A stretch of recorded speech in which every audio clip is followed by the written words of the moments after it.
Now, a bureaucratic shadow called Codex Alimentarius threatens to silence the opposition forever, both here and abroad. But Codex began innocuously enough in 1963 as a creation of two arteries of the United Nations, the Food and Agricultural Organization and the World Health Organization. Back then, nearly everyone endorsed their two major goals: to provide nutritious foods for developing nations and to shape guidelines for dangerous industrial chemicals in the food supply. Within the past decade, however, Codex Alimentarius has altered its mission dramatically, many say negatively so, to include a wide swathe of products, including dietary supplements and genetically modified organisms. Mr. Scott Tipps began serving as a US delegate to Codex in June of 2000. During the first meetings, he did everything he could to communicate with the head of the US delegation.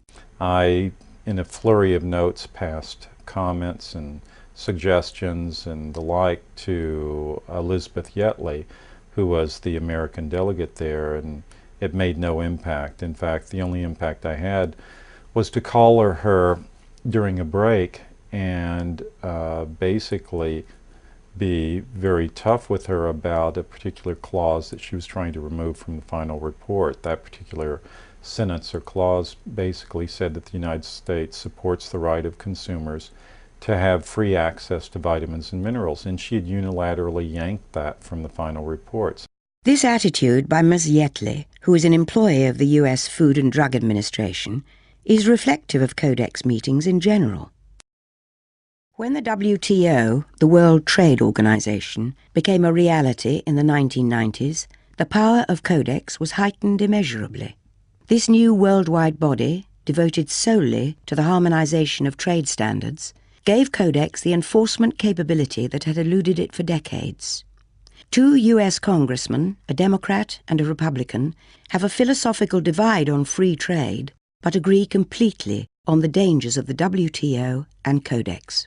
Now, the WTO is said to be set up for free trade, and I happen to like free trade. I like low tariffs, and I like goods and services flowing across borders.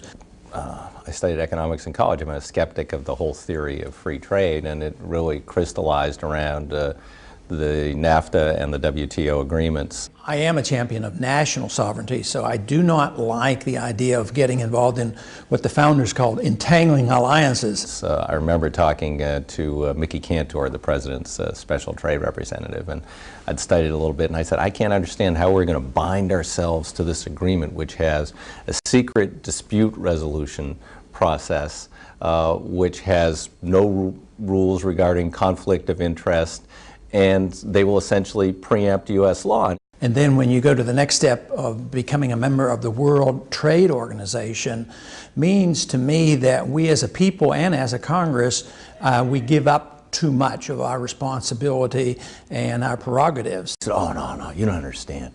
They can't preempt our laws. I said, oh, you're right.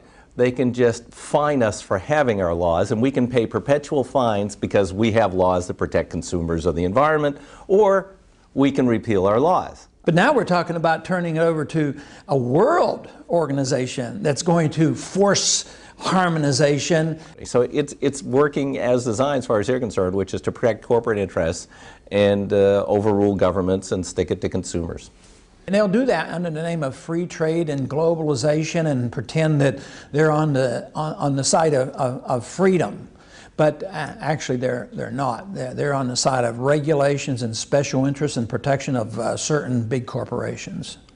If there's a higher corporate good to be served by breaking the law, by having the FDA work with the Codex and try and drag the U.S. into this nightmare, then they're all for it, and they're doing it. So we do what the WTO tells us, and that's why I'm very leery of the WTO, and I'd just soon we get out of the WTO. This would be like the ultimate reaching of government into our personal health lives, which would be unbelievable, and not even our government, some bureaucratic, diffuse, multinational, secretive government. It has been said many times that democracy is the dream of all who are oppressed, the hope of those imprisoned by fear or injustice. But the sad truth, That which is almost too sad to acknowledge is that the betrayal of democracy began long ago, when profit replaced the will of the people and corporate lobbyists became the masters of the universe.